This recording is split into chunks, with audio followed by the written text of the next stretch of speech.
Hi everyone, good afternoon. I'm back. This is Sam Brusas and welcome back to my YouTube channel. Oh my gosh, this is it guys, pag-uusapan natin ngayon. Possible ba nila makuha ang corona kung sino to? Yan ang tatalakayin natin ngayon. But before anything else, hello Philippines and hello beautiful people, mabuhay. Kamusta kayong lahat? Sana lahat po kayo ay okay at safe ngayong araw na ito. At syempre sa lahat naman ng mga bago natin subscribers dyan, hello po sa inyo lahat. Maraming salamat guys sa pag-subscribe ninyo. Syempre dito sa channel ko. At syempre sa lahat naman ng makasolid na, makamamasam dyan na laging sumusuporta dito. Araw-araw, lagi-lagi, maraming salamat guys sa inyong lahat. Syempre, usapang possible ba sila sa corona ngayon? Kung sino-sino to, yan ang pag-usapan natin ngayon. Usapan Miss Universe Philippines pa rin tayo. So, eto na nga, grabe. Sobrang nakakaloka kasi syempre maraming mga kandidata na nagkukumpit dito pero hanggang ngayon hindi pa rin natin alam kung sino nga ba ang kukuha ng corona ng Miss Universe Philippines.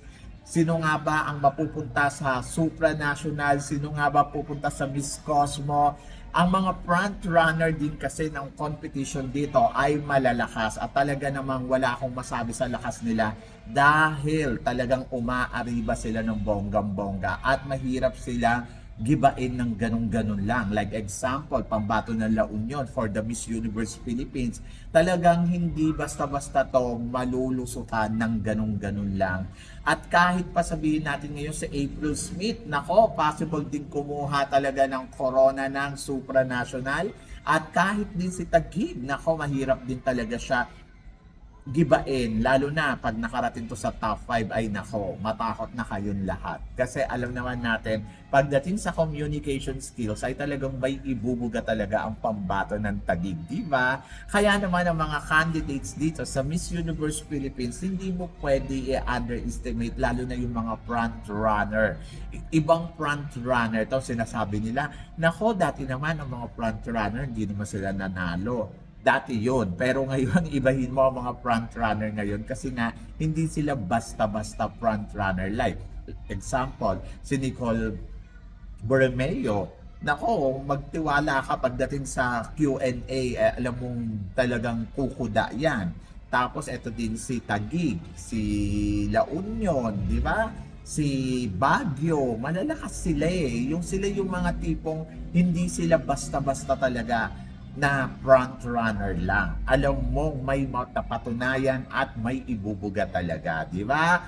Kaya naman dito ngayon sa Miss Universe Philippines, mahihirapan din talaga yung mga newcomer na candidates na mag-compete para sa mga front runner. Ang sabi kasi nung iba, ay nako, magugulat ka na lang, ang mananalo dyan ay newcomer. Totoo naman, pwede naman mangyari yon. Bakit hindi? Pero tulad nga na sinabi ko, hindi sila basta-basta yung mga yung mga front runner dito.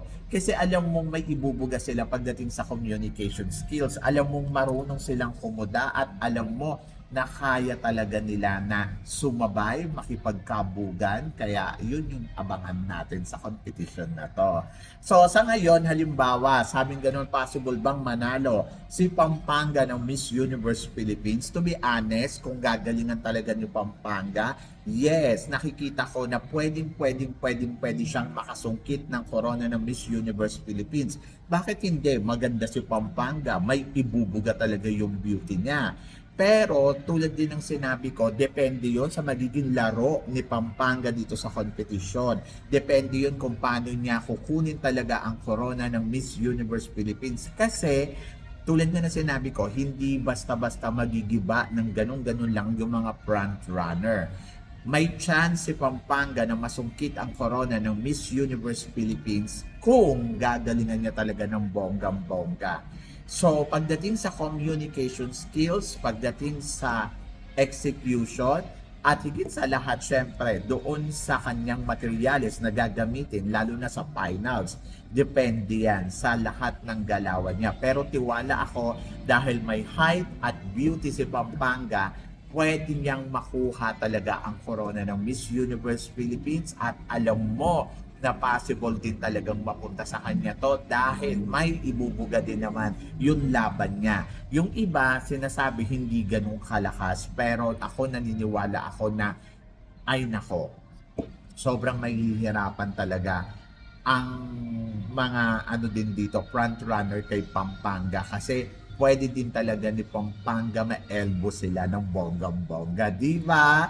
Kaya abangan natin kung ano ang ipapakita ni Alison dito sa kompetisyon at tignan natin kung si Pampanga nga ba ang kakabog sa lahat, di ba? So yan, yes, possible na mangyari yan.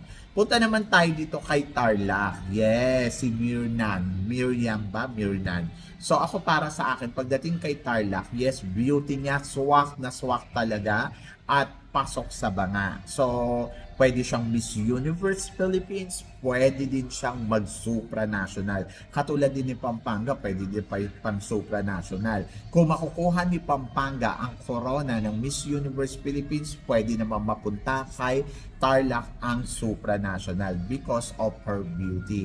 Actually, hindi lang supranational pwede din siyang maging Miss Charm, pwede siyang maging Miss Universe. So, yung tatlong corona na yon ang naghihintay para kay Tarlac. Pero ang tanong, paano nga ba ito ipapanalo ni Tarlac? Ang kulang kay Tarlac yung kanyang comm skills, hindi ganun ka-conviction. Kung napansin ninyo, medyo parang nawala sa eksena si Tarlac after ng Aqua Boracay. Medyo hindi siya napag-uusapan. Mas napag-uusapan pa ngayon si April Smith, di ba? So kung ang tina-target ni Tarlac ay supranational, medyo mahihirapan siya kay April Smith talaga dahil si April Smith ngayon ang isa sa mga nakikita ng lahat na pwedeng maging Miss Supranational. So, depende na lang yan sa laro na gagawin ni Pampanga. So, ang tanong, pwede ba si Pampanga manalo ng Miss Supranational or Miss Universe Philippines? Ang sagot ko dyan ay oo naman kasi meron naman talaga silang ino-offer. Pero yung kalibre kasi ng mga front runner, tulad nga na sinabi ko kanina, dito sila mahihirapan. Pero pwede nila talagang malusutan ang mga front runner ng bonggang-bongga. Pwede nila ma-elbow. Depende yan sa mga gagawin nilang laro. Lalo na pagdating sa finals night or sa preliminary competition. So, kailangan talaga medyo galingan nila doon at i-level up nila yung mga nakikita natin sa kanila. Kasi hindi sapat na ipakita nila na ganito lang tapos ang ending ay nga, di ba? Sus ko. Pero ako, yung mga beauty nila, pwede talagang makasungkit ng corona. Pwede talagang makasungkit ng corona dito si Tarlac. At hindi ako masusurprise kung halimbawa nanalo siya ng Miss Supranational, nanalo siya ng Miss Universe, katulad ng Pampanga. Kasi meron silang ino-offer talaga na hindi lang din basta-basta. Ganda talaga ang ibinibigay nila dito, di ba? So, yon, kaya good luck kay Tarlac at good luck din kay Pampanga. So, punta naman tayo dito sa pambato ng Iloilo na si Sita.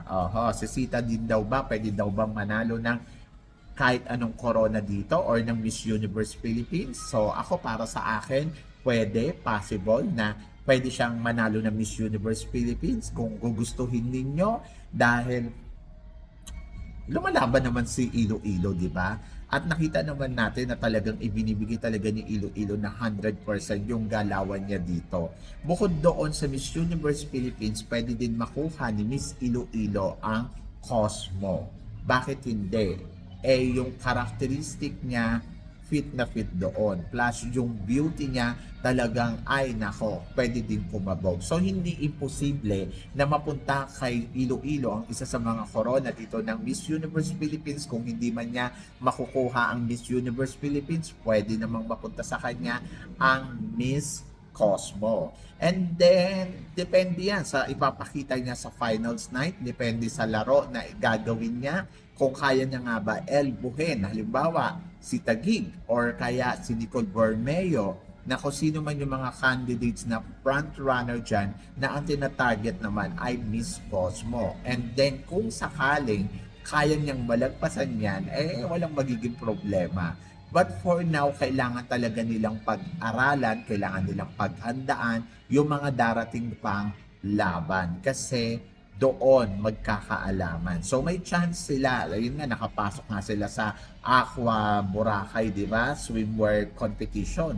And di ibig sabihin, malaki yung chance nila na mag-dominant talaga ng todo-todo sa competition na to. At naniniwala ako na may ibibigay at may ibubuga naman ang pambato ng Iloilo, Tarlac at Pampanga. So depende na lang talaga sa magiging laro nila dito sa Miss Universe Philippines. Kung prepared sila, kaya nilang ma-elbow ang mga front runner. Pero ang tanong ko sa inyo, tingin ninyo, may-elbow nga ba nila ang mga front runner ng ganun-ganun lang? O tingin ninyo, kaya ba ni Pampanga na elbowin ng bonggang-bongga si Windorski sa competition? Or nakikita nyo pa rin na very strong ang mga front runner at mahihirapan talaga yung mga kandidata na nabanggit natin? Kasi kung ako ang tatanungin ninyo, walang imposible sa laro ng Miss Universe Philippines.